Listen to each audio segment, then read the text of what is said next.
When I asked my son when the wedding would be, his wife looked at me with a smirk and said, "We got married yesterday, just for special people." My heart froze. My knees nearly gave way under me. I stood there, stunned, searching her eyes for any sign that it was a cruel joke. But she meant it. Every word was sharpened like a blade. I had spent months waiting for this moment. The moment I thought would be one of the happiest of my life. But instead, her words cut me deeper than I could have imagined. And let me tell you, that was only the beginning of the humiliation. You see, I'm not a woman who asks for much. My greatest pride has always been my son. From the moment I held him in my arms, I promised I would be both mother and father to him after his father passed.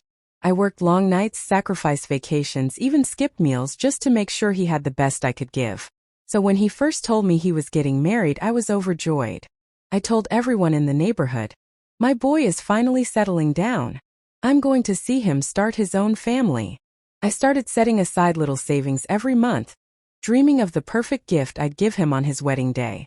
I even found a dress, a beautiful teal gown with a pearl brooch, something simple but elegant. I wanted him to look at me that day and know how proud I was of him. Then there was her, the woman he brought home and introduced as his fiancée, my daughter-in-law. At first, I wanted to welcome her with open arms. She was polite, yes, but there was something in the way she looked at me, as if she was measuring me, judging me, deciding if I was worthy of her time. Still, I ignored that uneasy feeling. I thought, maybe it's nerves. Maybe she just needs to feel accepted. So I tried. I cooked her favorite meals, I asked about her family, I even offered to help with wedding plans. But each time she brushed me aside. She would smile, but it never reached her eyes. My offers to help with the wedding were met with cold replies. "We'll handle it. Don't worry yourself." I should have known then that something wasn't right. But I pushed the doubt away. After all, I told myself a wedding is about family. Surely when the big day arrived, I would stand proudly beside my son, sharing his joy. Or so I thought. After that first uneasy feeling, the signs became harder to ignore. I would call my son, hoping to talk about the wedding or simply hear how they were doing, but more often than not, it was her voice that answered, clipped, polite, and quick to end the conversation. "He's busy," she would say before hanging up. At family gatherings, I noticed the shift. She would cling to him, whispering in his ear, glancing my way as though I were an outsider intruding on their world. Conversations that once flowed with laughter now felt stiff, guarded. I would sit at the table, smiling, trying to join in, but every time I spoke, the room seemed to fall quiet. Friends began asking me questions I couldn't answer. "So when's the big day? Where's the venue?" I would force a smile and say, "Oh, soon. They're still planning." But inside my heart would sink. Because the truth was, I didn't know. My own son's wedding, and I had no details. And my son, the boy I raised with my own hands, had grown distant.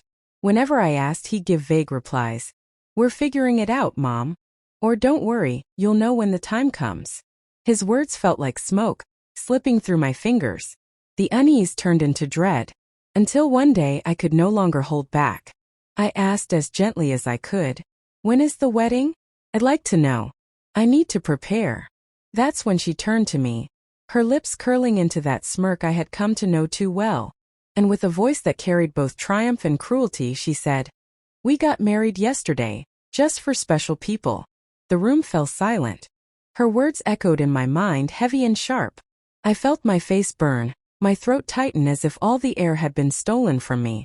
My ears rang, my hands trembled. I searched my son's face, hoping he would deny it, explain anything. But he said nothing. He stood there, eyes downcast, while I drowned in humiliation. I wanted to scream, to demand an answer, but all that came out was a whisper. Why? Why wasn't I told?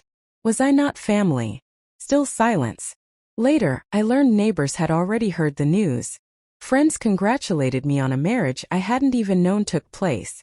They smiled and asked for details, not realizing each question was a dagger in my chest. The humiliation was complete. That night, as I lay awake staring at the ceiling, the weight of it pressed on me like a stone. The betrayal, the shame, the unanswered questions. And in the quiet darkness, I made myself a vow. I would uncover the truth. I would find out why my son, my own flesh and blood, had allowed this.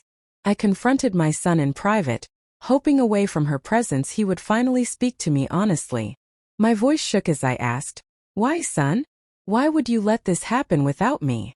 He couldn't look me in the eye. His words came out mumbled, scattered, flimsy excuses that dissolved as soon as they touched the air. "It was last minute, Mom. We didn't want to make a big deal out of it. We just thought it would be easier this way." But I knew my boy. I knew when he was telling the truth and when fear was pulling at his strings. His voice didn't carry conviction. His shoulders sagged. His eyes darted toward the door, as if she could walk in any moment. And in that silence between us I realized these weren't his words. They were hers. He was parroting excuses she had placed in his mouth, like rehearsed lines in a cruel play. The more I tried to understand, the clearer it became. This wasn't a misunderstanding. It was a decision. And not his alone. It wasn't long before whispers reached me. A family friend pulled me aside one Sunday after service, her eyes full of pity. "I shouldn't be the one to tell you this, but I overheard her talking. She said it was better to have the wedding small to keep certain people out. She said some people just bring complications." My heart pounded in my ears. Complications. That's what I was to her. The woman who raised him alone, who scraped and sacrificed to see him become the man he was, reduced to a complication. And then from another source I heard more. A cousin mentioned overhearing her say that she wanted a wedding free of drama, where she could control the spotlight. Someone else hinted there might have been money involved, a financial decision, an inheritance she didn't want tied to me. Every rumor painted the same picture. This wasn't carelessness. It was strategy. She wanted me cut out, erased, diminished. The realization struck deep. This wasn't about a wedding anymore. This was about something far more painful, erasing me from his life story. I gave him life. I carried him through nights of hunger and fear. I celebrated every milestone, every success, believing I was building a bond no one could break. Yet, on the most important day of his life, she had managed to make me invisible. And worse, he had let her. The day of the family dinner arrived, and though my chest was heavy, I went. I needed answers. The room was warm with chatter, filled with relatives who looked at me with pity in their eyes but said nothing. I sat at the table waiting for the right moment, and finally I spoke. My voice was steady though my heart pounded. "I need to know. Why wasn't I told about the wedding? Why was I not invited to stand by my son on the most important day of his life?"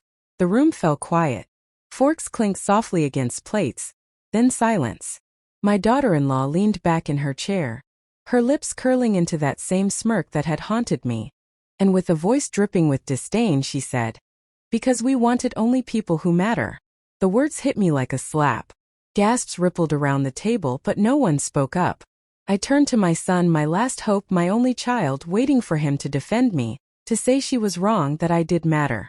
But he kept his head down, pushing food around his plate, too weak or too afraid to lift his eyes. His silence told me everything. In that moment, something inside me broke, and then hardened. I realized I could no longer beg for love, no longer plead for recognition. I had done my part. I had given him everything, and now he chose to give me nothing in return. I stood, my chair scraping against the floor, and every eye turned to me. My voice was calm, but it carried the weight of a finality no one could mistake. "If I don't matter, then neither will my sacrifices. From this day forward, I will no longer support you, not financially, not with my time, not with my energy. I will not beg to belong where I am not wanted." I picked up my bag, lifted my head high, and walked out. I did not look back. When I left that dinner, the night air felt colder than I remembered.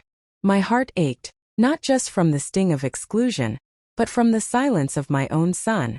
I had imagined his wedding since the day he was born, the vows, the celebration, the joy of seeing him step into a new chapter. Instead, I was given absence. I was given rejection. But as I walked away, I realized something. Love cannot be forced, and respect cannot be demanded. I had carried him in my body, raised him with every ounce of energy I had, and poured myself into making him the man he is today. If he cannot see my worth now, then I will not beg him to. Yes, my heart is broken, but I am stronger than the cruelty of being forgotten. I will not let this wound define me. I will heal, and I will live with dignity, even if it means living without the closeness of my son. They may have married yesterday without me, but tomorrow they will realize what it means to live without a mother's blessing.